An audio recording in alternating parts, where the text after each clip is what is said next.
Hello and welcome to the Southbound Sports Show. I'm your host, Richie Leahy, here with Matt, my co-host. We're going to be going over a couple topics today. Rick is out. He's actually at dinner for the Altoona Curve. I think they were Eastern. What did he say they were today? Was it the Eastern Championship from last year? Were they the Eastern League champs? I think so. I believe so, yes. I believe they were. So he's at a dinner celebrating that. I'm going to try to get some content from him to post on Twitter and Instagram. So keep an eye out for that because we're trying to cover some other events like that. I know it's not quite the Pirates, but for those that are trusting the process, like the 76ers fans who I believe clinched the playoffs, we talked about it last week, they're going to go ahead and be excited because if the Curve are winning their division, it gives a good hope for the future. So that's where he's at. I'm going to kick it off with high tempo. I just want to congratulate my boys, Michigan basketball, for a hell of a run this year. Great season. I think a lot of people, no one even picked them to win the Big Ten. They did, the tournament anyway. And I think at their very ceiling, people said would be a Sweet 16 team. Knocked that out of the park. It's going to be an exciting couple of years because a lot of people said this would be a Sweet 16 year, followed by next season where they would really make the run. Instead, looks like they're ahead of the curve. NCAA runners-up. And I guess it comes down to if Wagner comes back or not, because I think a lot of the incoming freshmen, this is one of Beeline's best recruiting classes coming in. So a lot of things to be excited for, and I just want to congratulate Villanova on a hell of a game. And their stud, we're going to get back into this in a little bit, but DiVincenzo, I'm probably going to butcher his name, and I'm probably going to butcher the chick's name from Notre Dame whenever I get to that. But that's my high tempo. Matt, what do you got for this week? I actually caught the tail end last night, but apparently Florida State's former quarterback coach and offensive coordinator, I guess, entitled Randy Sanders, took the job after being let go at Florida State at East Tennessee State. And apparently he was placed on leave for hitting a player. He struck one of his football players and was placed on leave.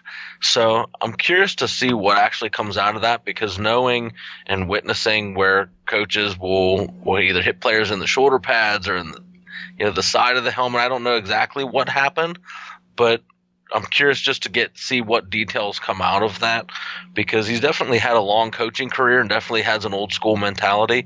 So I don't know if someone took it the wrong way or what happened with that, but I just thought that's quite a fall going from where he was, because he was on the coaching staff with the national championship and now being placed on leave. It's a pretty far fall for him.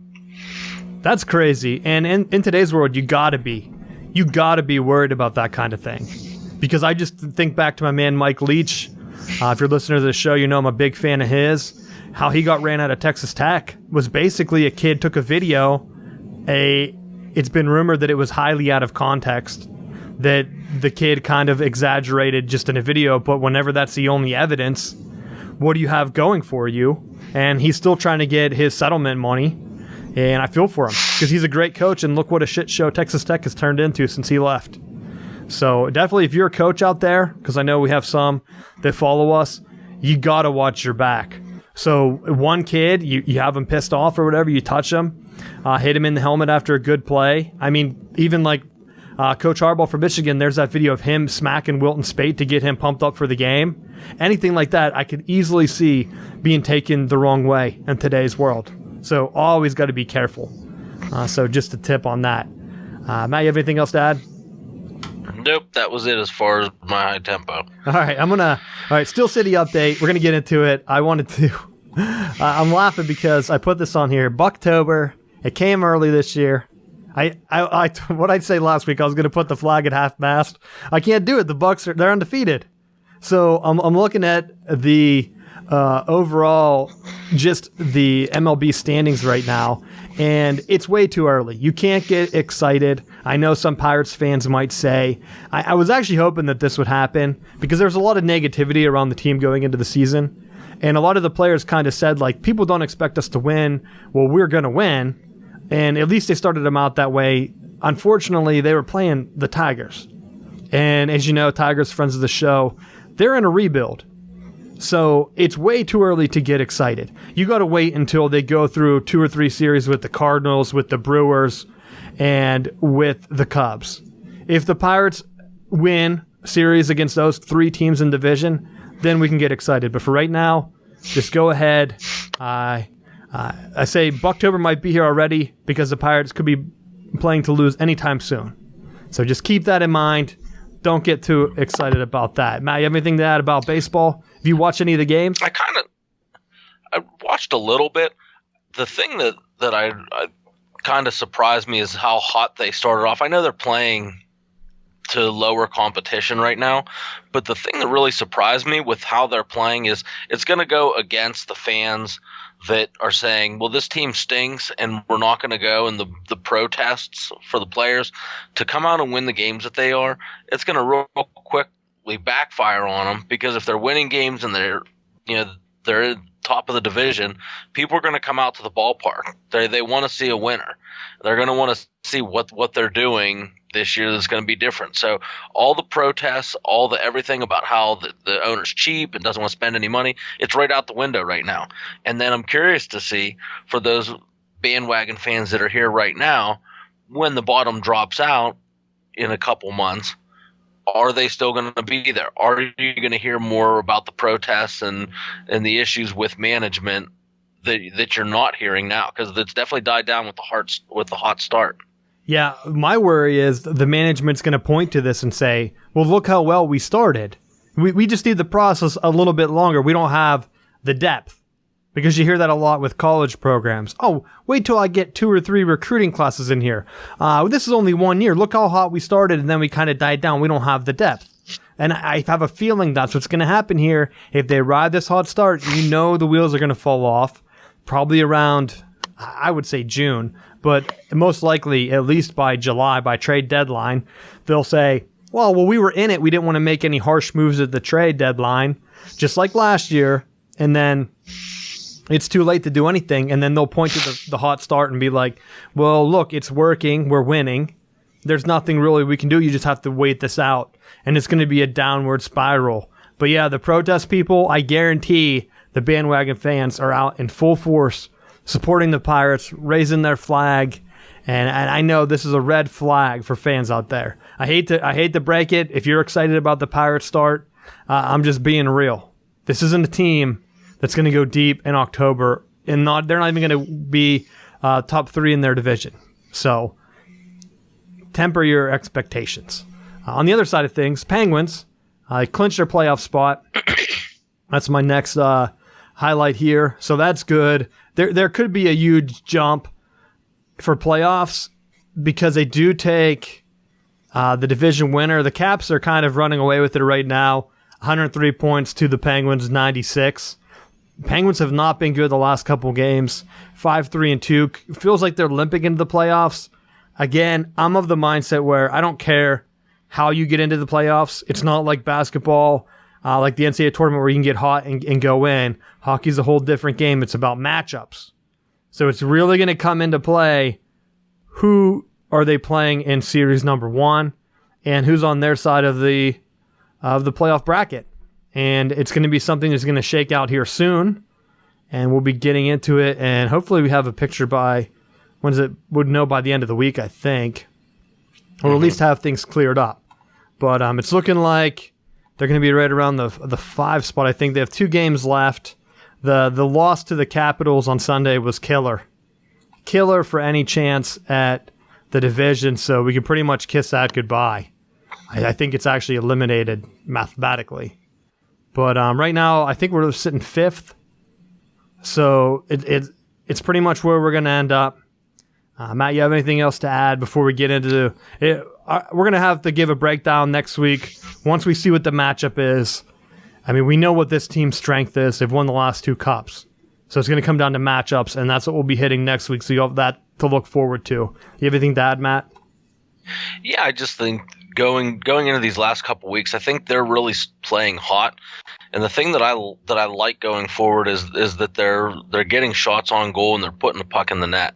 I think the part this time of year, I always end up holding my breath a little bit because they're always seem to have been in past years issues with their power play or trying to get goals scored. And I feel like this year might be a little bit different, that they may be peaking as far as offensive firepower and being able to score goals that we may not have to stress as much with at least the earlier series like we have in the past.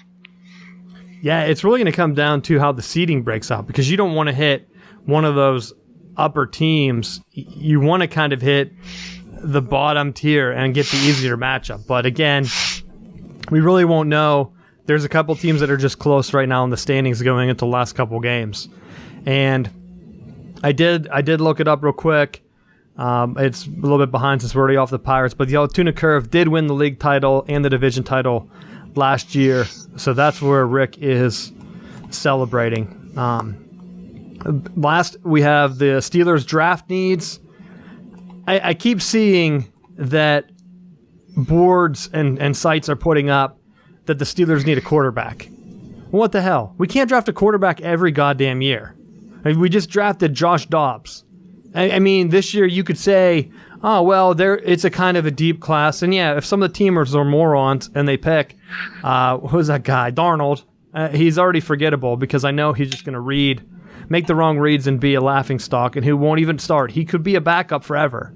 I think that's a USC tradition. Get your quarterback in the league and have him be a backup.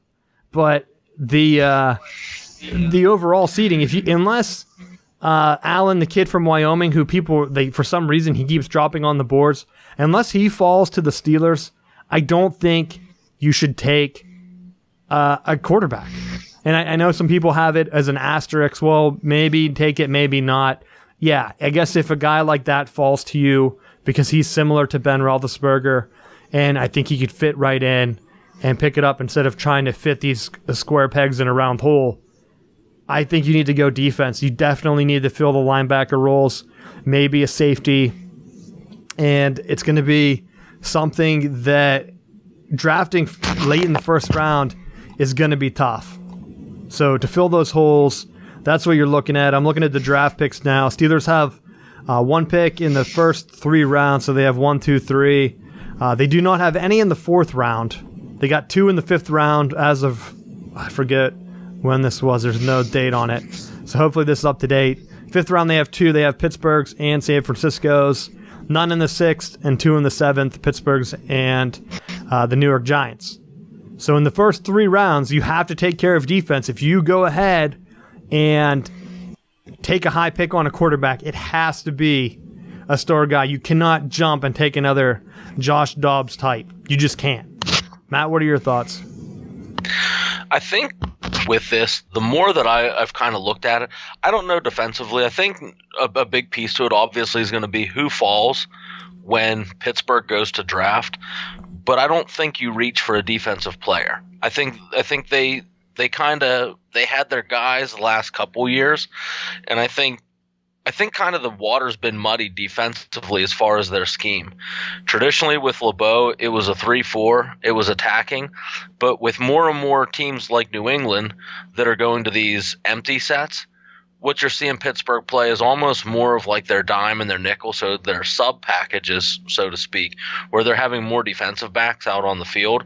They're not really using as many linebackers, or they're kind of rotating defensive linemen in. So I don't think defensive line is as much of an issue. I think the big thing that hurt them is a middle linebacker. And if there's not a middle linebacker that really fits the void, and is going to step in and be a day one starter, I don't know that you have to go defensive player in round 1.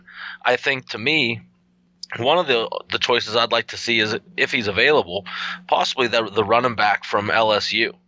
I know that it's not a conventional pick for Pittsburgh, but I think when you look at Le'Veon Bell's situation, he keeps hinting at holding out and this and that. I'd rather have someone younger and someone stable that's coming up through. Even if you spend a high pick on them, I don't think it hurts them in the long run to have that additional depth, to have an extra weapon at your disposal, and especially if it's a top player that's going to fall to you. Why not take an offensive player and then potentially get that defensive player in round 3 or 4 that maybe would still be there? Yeah, I agree with that. Running back would be an interesting pick, and it would depend, on who's picking ahead. And normally they're not high draft picks. So you might even be able to get that guy at the second or third round. The other guy I would like to see, with you saying the middle linebacker and the dime sets, I would lean towards a strong safety. I would take that kid from UCF.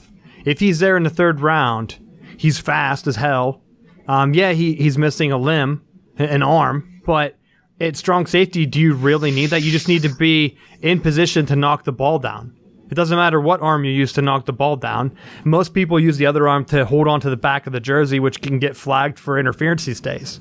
So at least he has that going for him. He won't have to worry about pulling anyone down.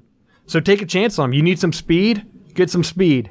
I would like to see that. And heaven forbid if he falls to the fifth round, I would be livid if they didn't take a chance on him. Because I think he fits well into their scheme and can step up and play sort of that outside linebacker and get some of the blitz type packages with speed that they used to run with Polamalu. I know it's a different defensive scheme lately. Things have been shifting around just based on the offenses in the NFL. But get some speed on defense because they got toasted by Jacksonville. Too many open looks, just running little spread dumps because the guys weren't fast enough. So got to get some speed in the NFL draft. That's it. That's it for me for Steel City update. Matt, you got anything else to close before we get into the NCAA stuff?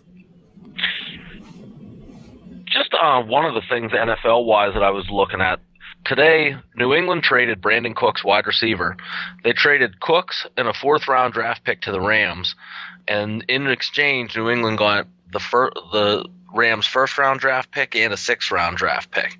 So looking at, and I have it here, Cooks' contract is only $8.4 million for the 2018 season, so they kind of gave him away, I think, to be honest. Cooks was a pretty big part of New England's offense last year, and to send him over, plus with the rumors that Odell Beckham might be going to the Rams as well, it definitely looks like, number one, the Rams are all in for this season to make a run. They're with going after Sue, with going after a pile of players, and I think this is a boom or bust for the Rams.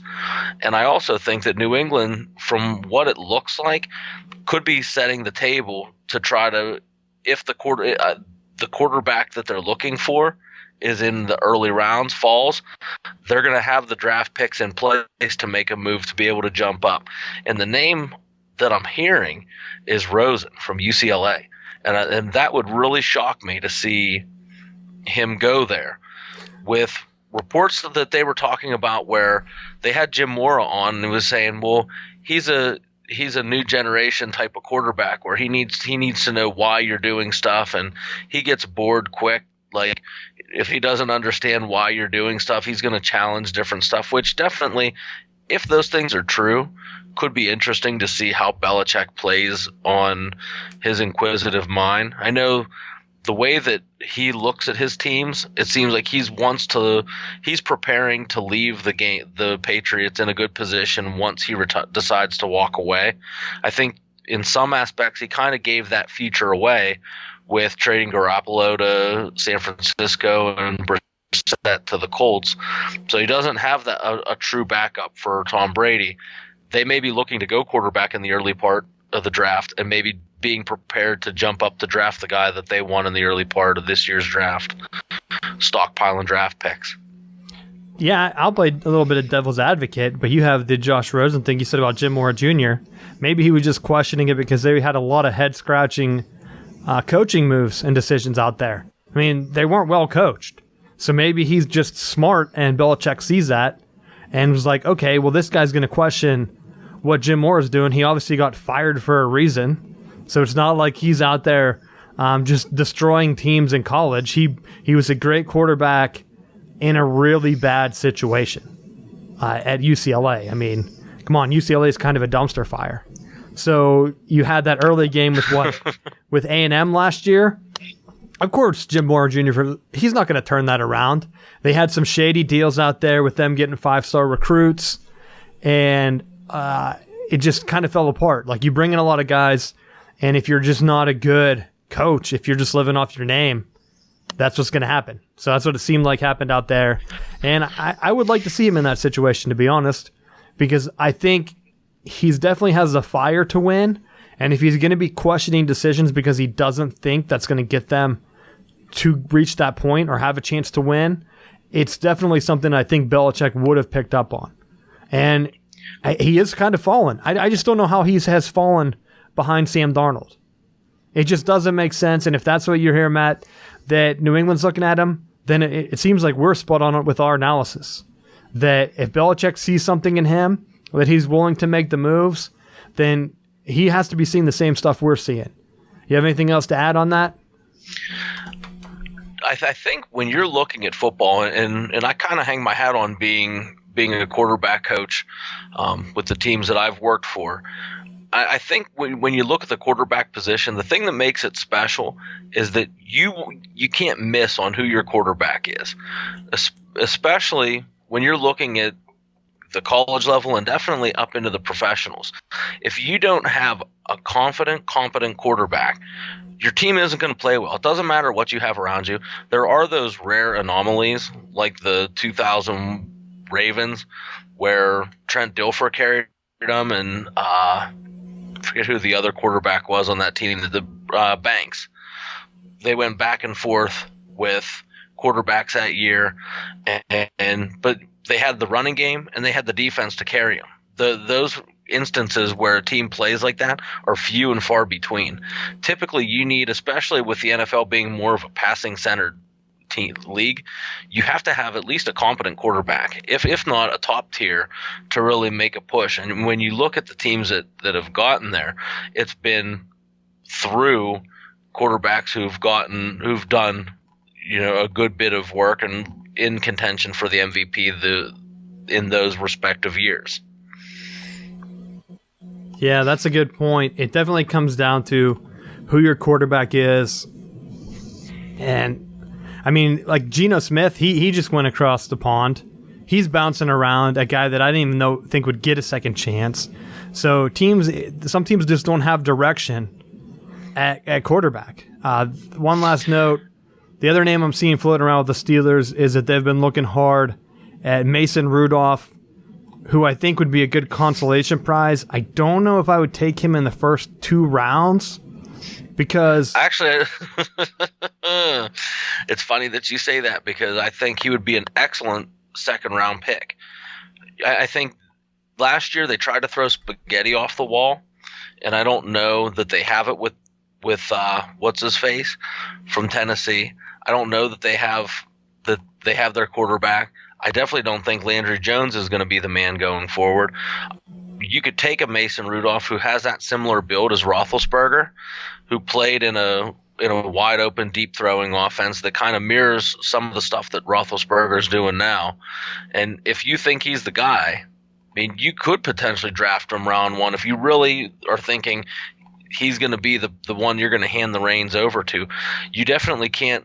It would be very foolish for Pittsburgh to squander this opportunity, because if there's a quarterback there and they pass on him this year, that well is really dry going into next year. I don't know. There aren't the names like you have in other years where there's going to be talent lingering in the back end. So I think this is a year that you kind of go out of, not that you wanted to reach for a player, but I think if the talent's there, to pull the trigger on a quarterback, even though it's not a true position, even though there are other issues or there are other positions of need, that you can kind of work with I'm going to say not a top tier talent, but if someone that can be a stopgap type player and be an upgrade over what you currently have. I think you still want to have that quarterback in waiting, because Roethlisberger isn't getting any younger. Yeah, we'll see what happens. I mean, I don't mind them taking him. I know the second round pick is kind of late, so maybe, it's closer to a third round pick just because of how far they went in the playoffs. Again, you're drafting in the 20s, it doesn't really matter. Maybe they could make a move and get 2 second round picks or something. I really don't know what they're going to do. But I would just hate to see them draft quarterback early a couple years in a row, and every year just keep wasting a pick on that. Because normally teams that waste picks on quarterbacks are the teams you see in the middle of the pack. And I don't want the Steelers to fall to that. You have Roethlisberger. Look at what New England's been doing. They get their quarterbacks late and kind of coach them up because they have a great quarterback already for them to learn from. And the Steelers have that opportunity with Roethlisberger, and the guys they put behind them just aren't compatible. So they've been getting spread guys. Yeah, I could see it be a cultural fit. I don't know. It's tough to say at this point. I guess I'll revisit it next week. Any final thoughts? One of the rumors that I had seen, and I really hope this one isn't true for Pittsburgh, is rumored to take the center for Ohio State. And pipeline from Ohio State to Pittsburgh is definitely there with the recent amount of players that have come over from Ohio State. It seems like they have a high stock in those players. Hit or miss with the results of them, but I definitely would not be a fan of them going center/guard with the first round pick this year. I think that would be an area that they could be stocking for the future, but it definitely wouldn't be in their best interest. I definitely think there's other areas and other positions that they can upgrade and do better with in that round. Agree. What's been keeping us out of the or eliminating us from the playoffs has been defense. Offense finished fourth in the league or top 4 or maybe even 2. I don't even know. Were they the top? It was definitely been top 5. Yeah, it's been like top 5 the past 10 years. So it's definitely not offense. Wasting an offensive line pick would just frustrate me. So let's hope that doesn't happen. And I'll say this too: when you look at your quarterbacks, look at the teams that aren't successful. They're teams that from year to year are trying to sign a free agent quarterback. They're trying to draft quarterbacks. They're trying to find someone to fit the bill. When you look at the teams that have been consistent over the last 5-10 years, the Packers, the Steelers, the Saints, New England, even Denver to a certain extent, they have consistent quarterback play. It's getting that guy and being able to get that production from him. And when you don't have it, I think that's the person that can hold your locker room together or can single-handedly tear it apart with their attitude. And so I think with some of these bottom-feeding programs and bottom-feeding schools in NFL teams, that's what you see. You see poor quarterback play, and then it just leads to poor leadership around the board. So it's better to invest in a good signal caller or putting a kid that you know has a good work ethic in that position, because if you don't have someone that's really committed to it, they can single-handedly ruin your team. Yeah, we'll move on from that, but I agree. We'll be hitting this some more in the coming weeks. Draft's going to be very big because that's our main event coming up for April, other than the NHL playoffs. So it's going to be very Pittsburgh-heavy type shows the next couple of weeks. Right now, we're going to move into the NCAA Championships. I actually had Rick sent me something. Let's see where it was. He said Pennsylvania is a state of champions right now. They own the Stanley Cup, our Penguins, Super Bowl, the hated Eagles, of course. Now the NCAA men's champions due to Villanova. He also added in the NIT champions, which is why I wanted to read this here. Penn State actually won the NIT, and I'm going to be hitting on them a little bit later. They've been trying. They were named in the FBI probe for trying to lure players with money. And is an NIT trophy worth it? I don't know. But we'll get back into that. He said NCAA wrestling. I think that's also Penn State. Eastern League champs, which Altoona Curve we mentioned. Then he said Atlantic League champs, which I'm not sure who that team is. So, well, and we also have the 76ers have Ben Simmons won the Rookie of the Year. So we're just getting it done across all sports. I know that's coming up soon. That's the one team that's a little bit off, because I hate rooting for Philadelphia teams, but just being from Pittsburgh, you have to pick your poison. Which basketball team do you root for? The Sixers in Philadelphia, or do you go across that border into Cleveland and root for the Cavs? I know people that have done both, so it's interesting to see that both teams surrounding Pittsburgh are looking to have some success in basketball. The Cavs with LeBron, of course, and then the Sixers with the process, which I did hear someone bring that up in the game last night. when they were talking about Villanova and Philadelphia's success, someone mentioned the process for the Sixers. So quite a note there. And also great reporting by us, calling that the Sixers were going to be a playoff team. I don't know. One of us happened to make that prediction way back when. I don't remember which one it would have been. I have no idea. Yeah, I'll give you credit there. You also called the Rams, too. I don't know if they made the playoffs. They kind of self-imploded. But they definitely had a hot start last year. So you've been on with some stuff. I'll give you credit there. All right, getting into the NCAA Championships. I mentioned earlier in the show, Villanova won. They won convincingly. They actually have been the first team in almost a decade since UNC 2009 to win all of their tournament games by double digits. I think they averaged 17 points, 17-point wins. So very impressive there. DiVincenzo, I'm probably saying his name wrong. He was a man-child last night. And I thought it would come down to Matthews, Charles Matthews. We talked about the transfer from Kentucky before. You get a transfer from Kentucky up until the championship game. He was the best player on the court, athletic-wise, for teams that Michigan played against. Florida State, he was able to drive to the hoop. Early in the game yesterday, it looked like that would happen again. He didn't score, but he was able to drive and get motion to Wagner, who was then able to get open shots. So he was the one that put everything in motion. And when DiVincenzo came in, it shut him down completely. There was the one big sticking point. I thought that if you could sum up the game in one motion, it would be when Matthews went up for a dunk and DiVincenzo just took it right to him, blocked it about 2 feet from the hoop, which I didn't think would happen. And that was pretty much it. He got outplayed, and I know he wasn't on him defensively for most of the game.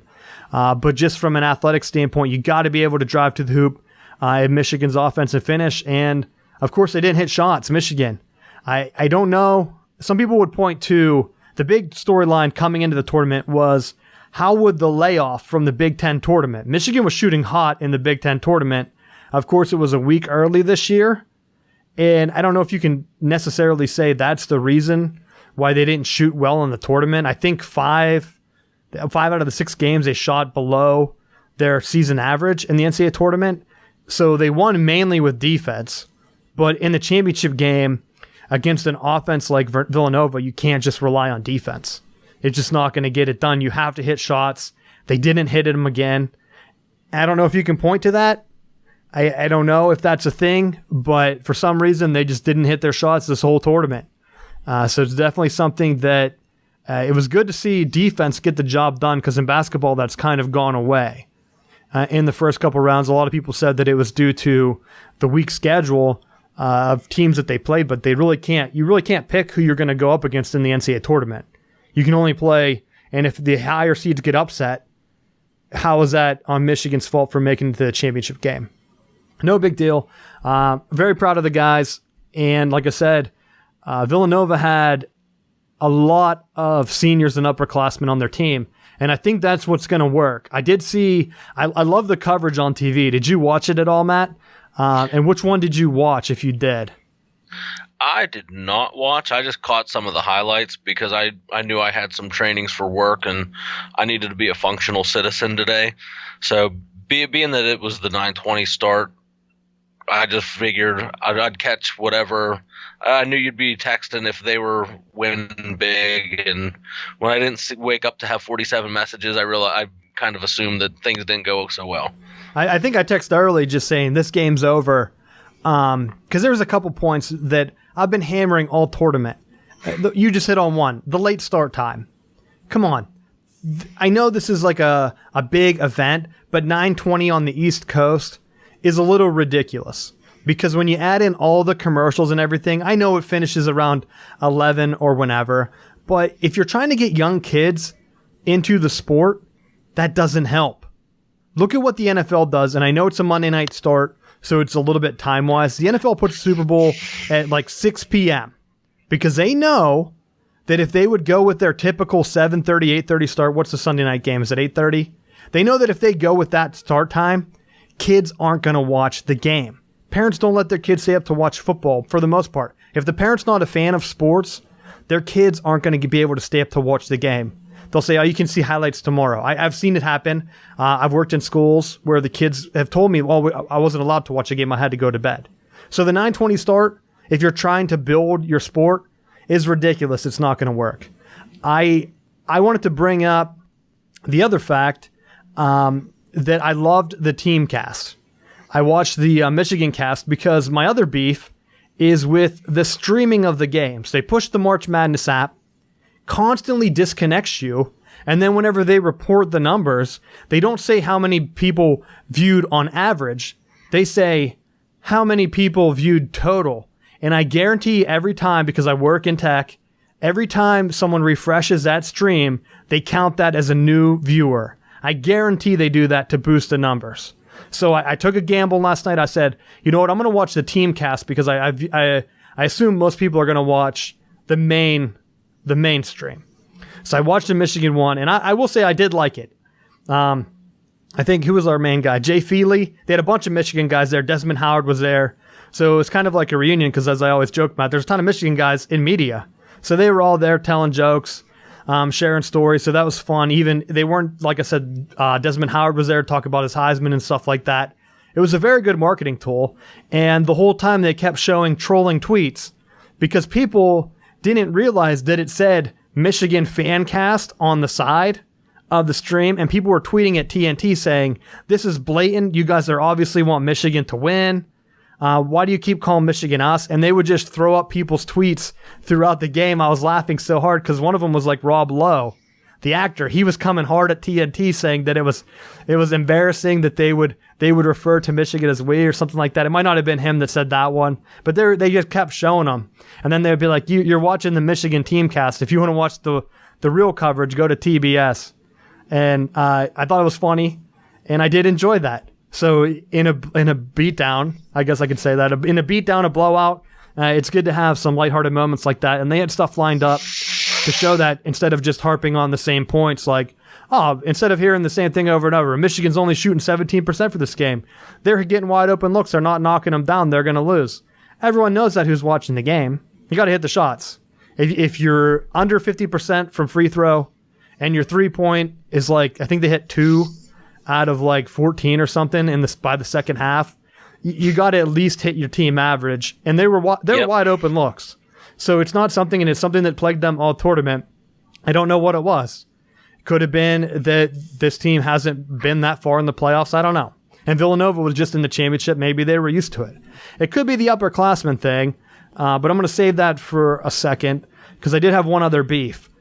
The officiating. I've been complaining about this the whole tournament. Anyone that watches the games, you can't be excited.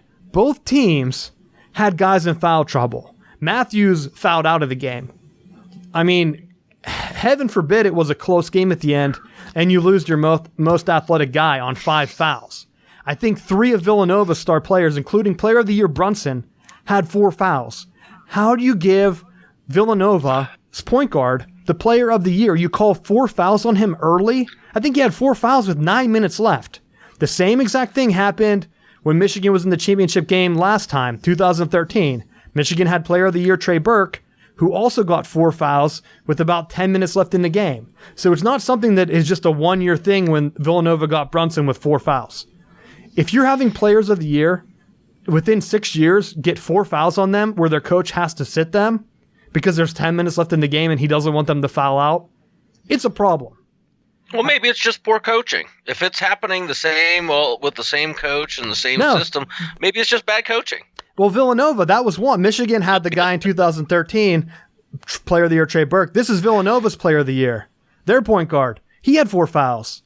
And he's their leading scorer, so that's why they relied on DiVincenzo. Now, DiVincenzo came in and did a magnificent job, but that's because Brunson, Villanova's star player, had 4 fouls.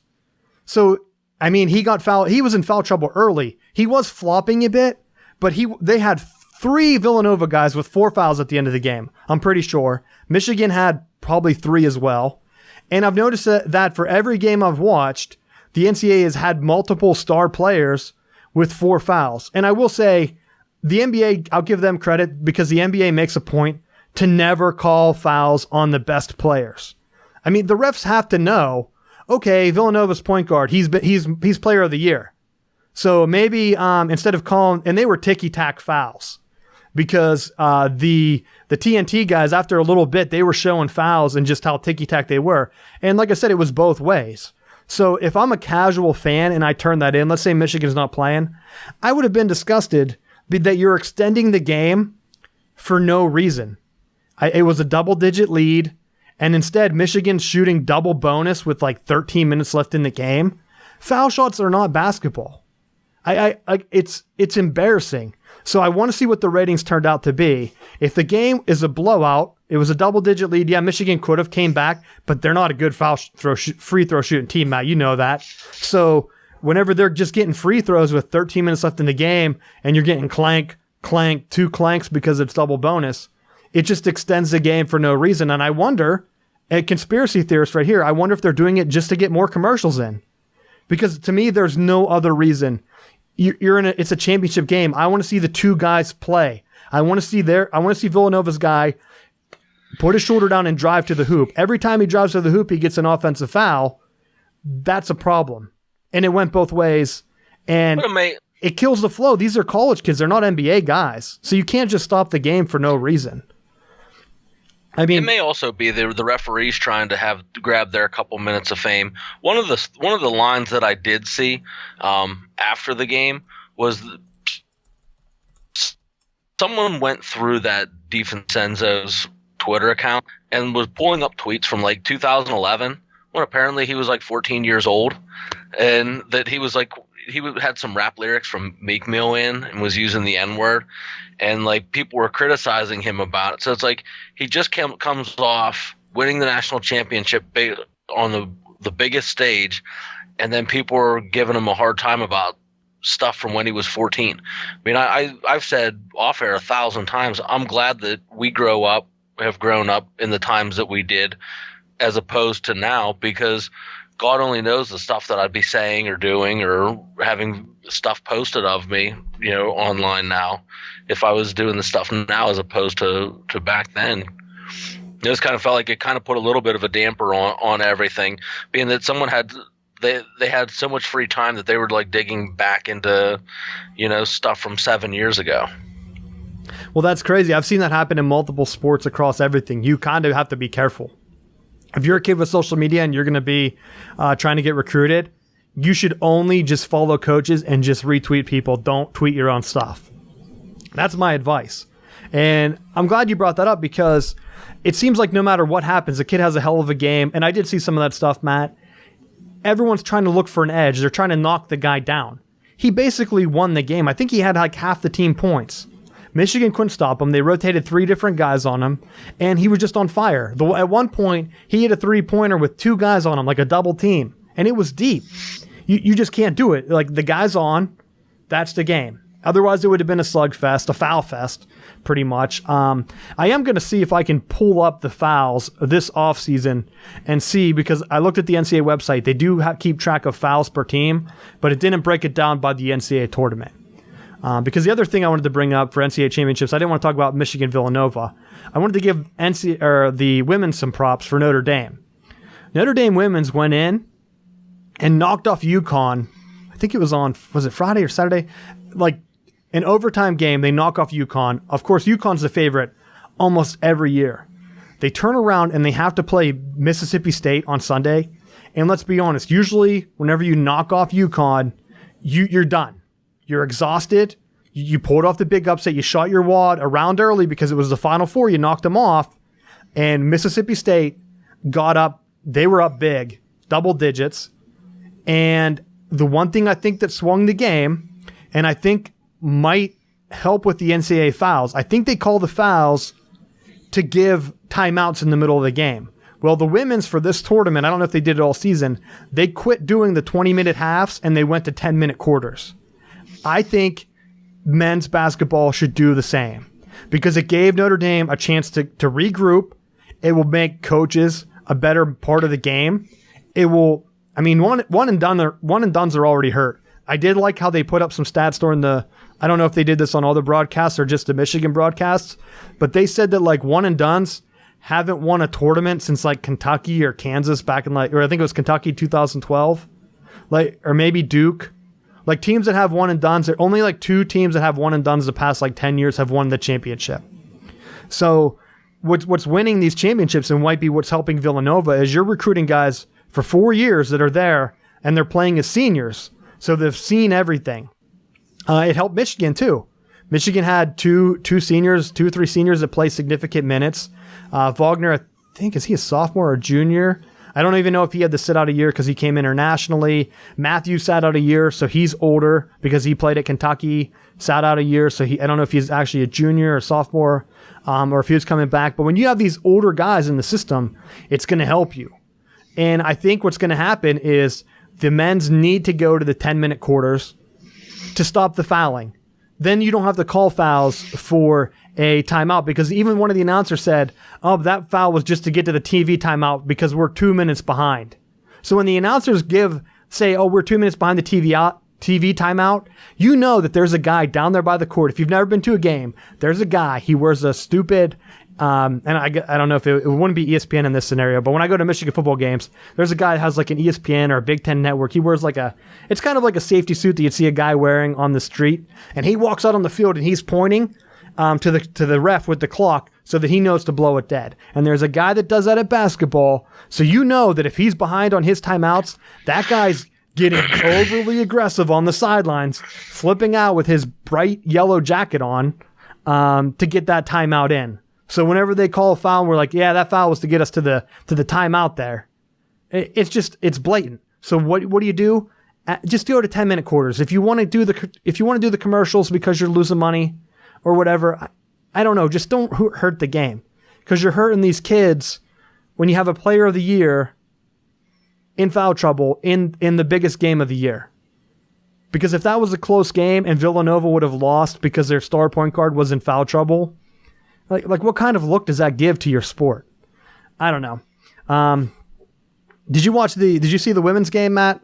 So Notre Dame came back and game-winning 3. Yes, I did see that they were getting crushed. They were getting crushed, but every time, so they were down, I think it was like, I don't know if it was halftime or the end of the first quarter, but every quarter they would make adjustments where they would change their defense and they would change their offense a little bit, and they didn't try to come back all right away. They chipped a little bit at a time, regrouped at the next quarter, and I think you would see a lot more competitive games in the NCAA. You might see a lot more upsets. Maybe that's what they don't want.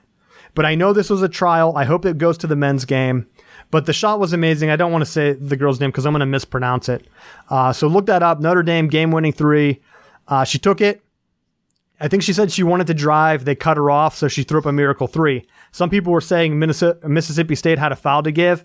As soon as she went down obviously she was going down to the side where she was going to shoot a corner 3, that they should have grabbed her and made Notre Dame inbounds the ball. But, I mean, realistically, you're a kid.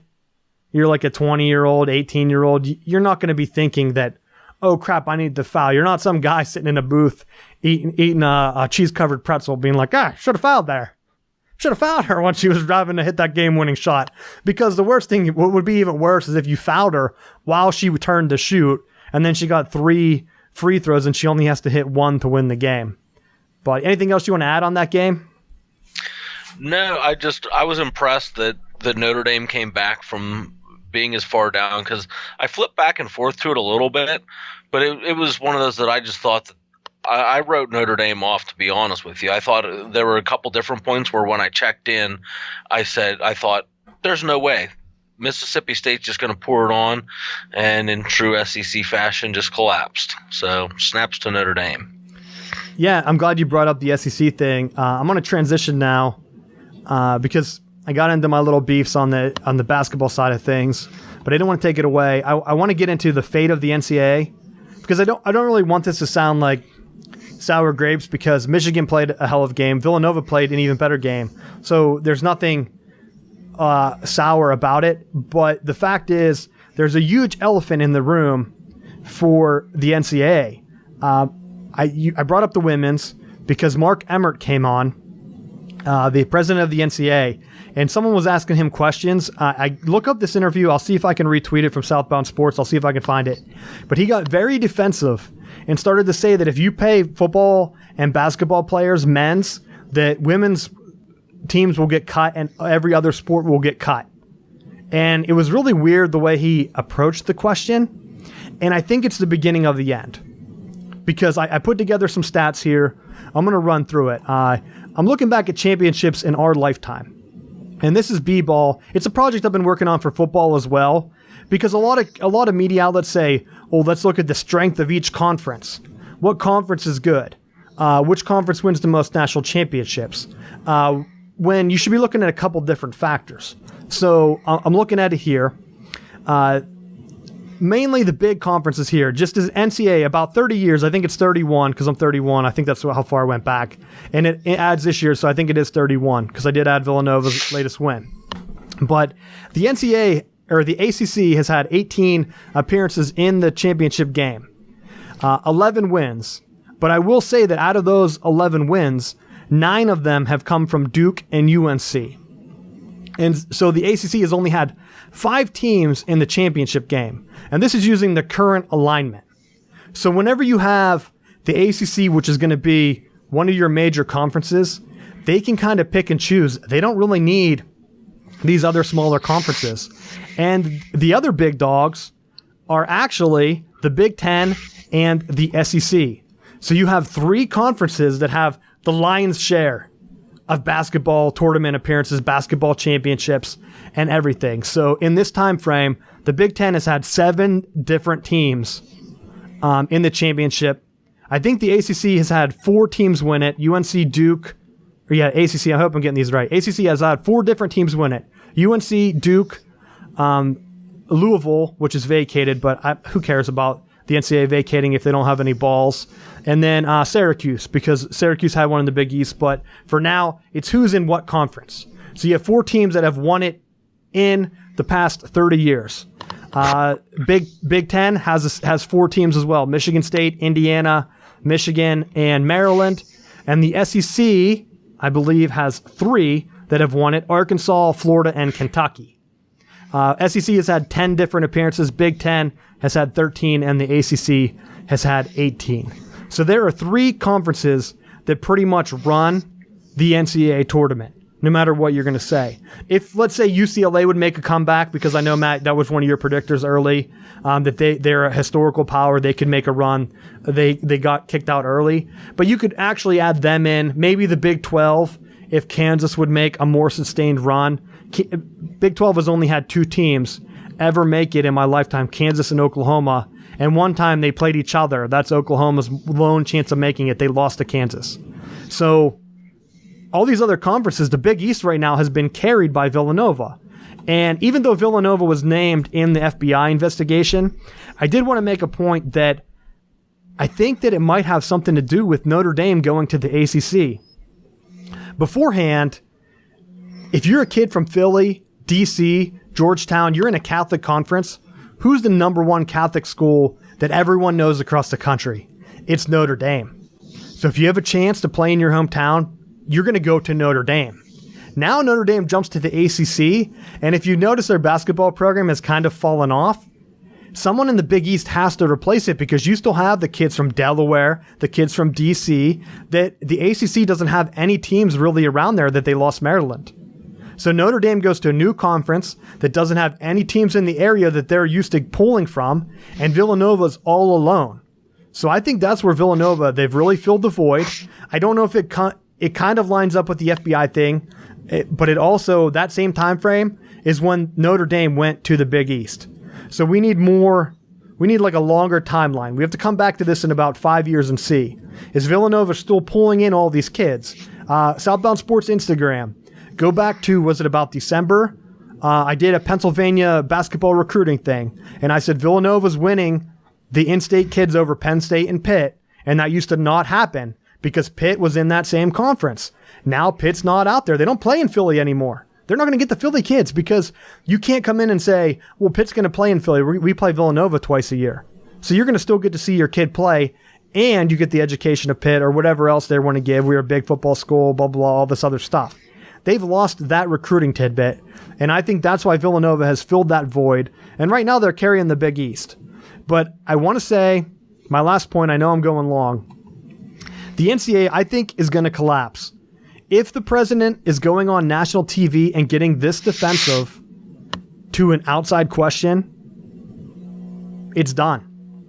It is done. I mean, what's a team to say? I mean, every conference, the heads can get together. You think the SEC and the Big Ten and the ACC are happy with the officiating like that? The ACC complained because the one official, who did they show up? Did they show up Joel Berry from UNC? He like just ignored him during the game. What was that? Oh, man, what's that guy's name? He's an awful officiant. And is it Teddy?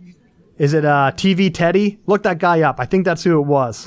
So when you have the NCAA keeping these guys around that were suspended, I know he was kicked off doing the Michigan State game after that, and then they keep him around. So what if these big conferences, if they got together and said, you know what, we're going to have our own tournament, it's game over. And it's starting with football. Michigan kicked, I don't know if they kicked them off. They paid them $300,000, which seemed low to me. Michigan paid Virginia Tech $300,000 is the rumor to get off the football schedule because they already scheduled Washington for that year.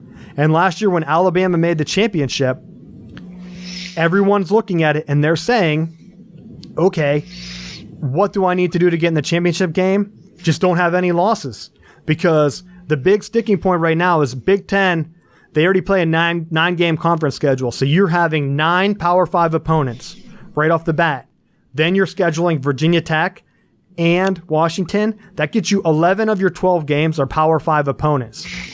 A few years ago, that looked like it was going to be good, but it's just not sustainable.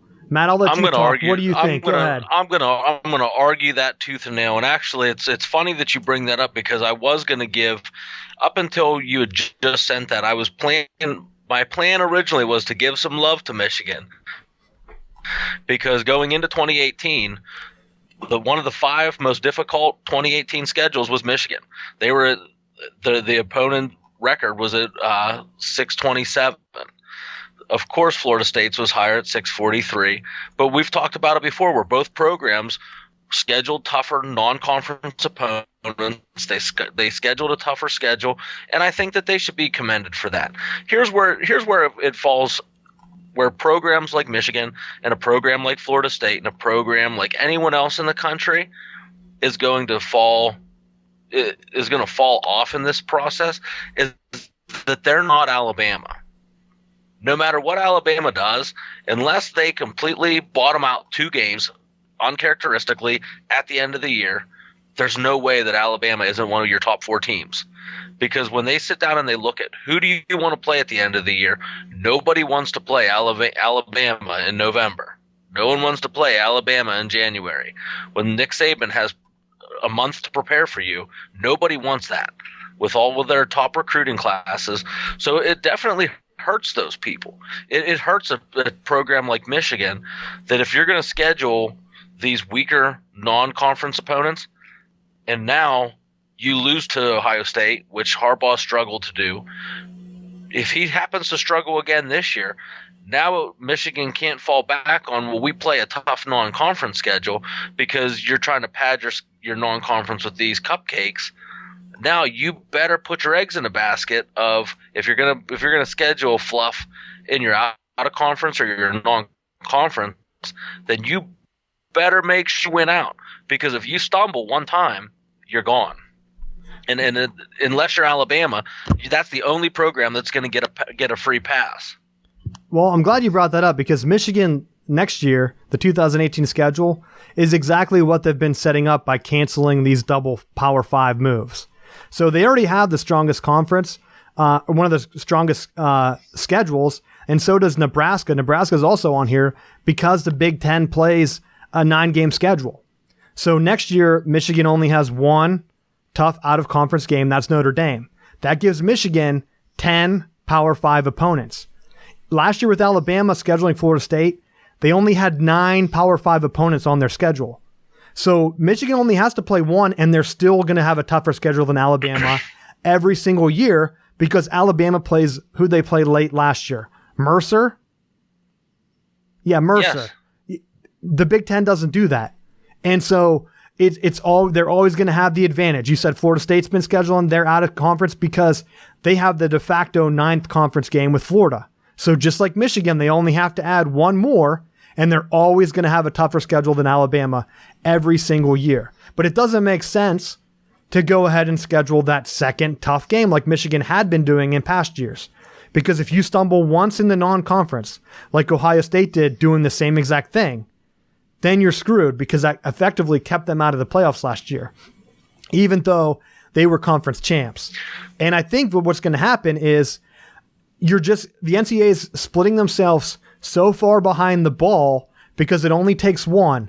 If there's still talk of paying players, all these other schools, like the East Carolinas, the Western Michigans, the UCFs that are claiming UCF claiming national championships where they haven't been included, it's setting up for one big lawsuit where I think it ends the NCAA. So it's something I'm going to come back to. That's my final things. I know we ran late. I had the NFL offseason. We kind of hit that earlier. But that's it for me. You want to expand on that? Anything else you want to add? I don't want to go too late because I'm going to get back into this in the coming weeks. I need to get some more numbers put together, and I'll use this to help relaunch the new Southbound Sports website. So go ahead, Matt. What do you think to that? Well, first off, I think check out the new website because it's definitely going to be pretty badass. But I just think as far as until I actually see the NCAA move forward with the decision, I think they're going to continue to push the similar product that they have been. I think Alabama gets, until Saban steps down, they're going to get a pass. I think, when you look at what puts yourself in a good position, I think if you're playing teams close, and even if you're scheduling a tough non-conference schedule, and you are a 2-loss team, but your 2 losses have come from other potential teams that are in the running to be in the college football playoff, I think that it looks better to have a 2-loss team that lost last-second field goals or last-second plays than it does, being a paper champion and scheduling these weaker opponents. Because then what ends up happening is you end up getting into the playoffs, and you see what ended up happening to Ohio State when they played Clemson 2 years ago and just got absolutely throttled. When you schedule those weaker non-conference opponents and breeze through your schedule, you make yourself out to be something that you're not. And I think there should be something that if you're going to claim to be the top team, that's why we've given UCF so much credit. They played everyone that was on their schedule. They beat everyone that was on their schedule. They should be the national champions. They didn't run from anyone. I think the thing that hurt them was Frost leaving to go back to Nebraska. But I think had he have stayed, I think they would have only tried to schedule tougher opponents because it looks good for their school.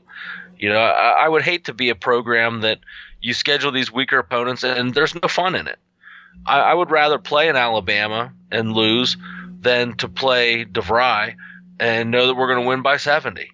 Well, what fun is that watching a game that and then in the chance that you get upset, then it's a major egg on your face. Well, that's why I think it's about to crack.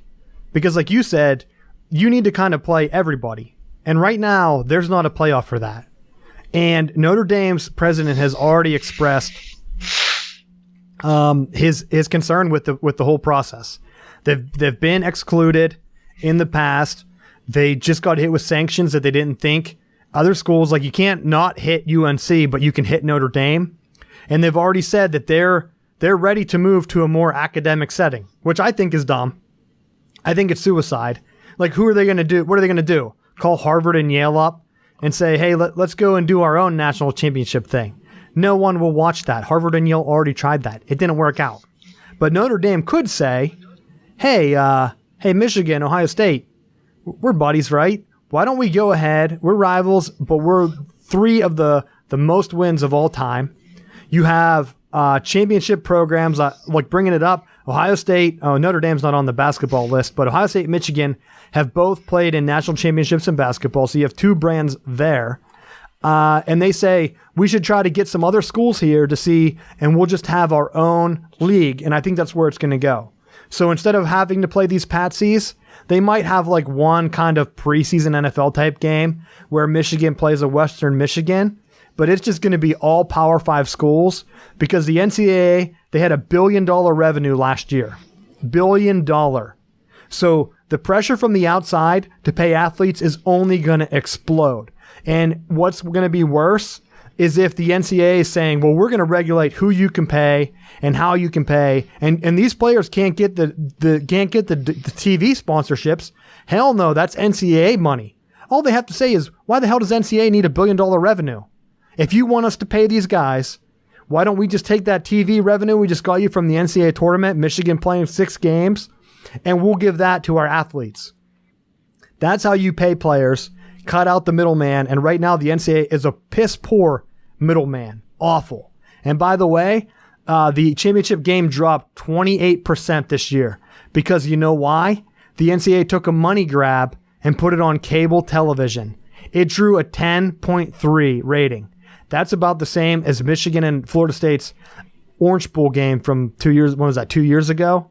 A non-championship game in football beat their golden goose. So I hope they're happy. That's where it's going to go. I'm going to end it with that. We'll be back on next week. I'm going to keep spitting some venom. Michigan's playing in the Frozen Four, so hopefully we didn't get the basketball one.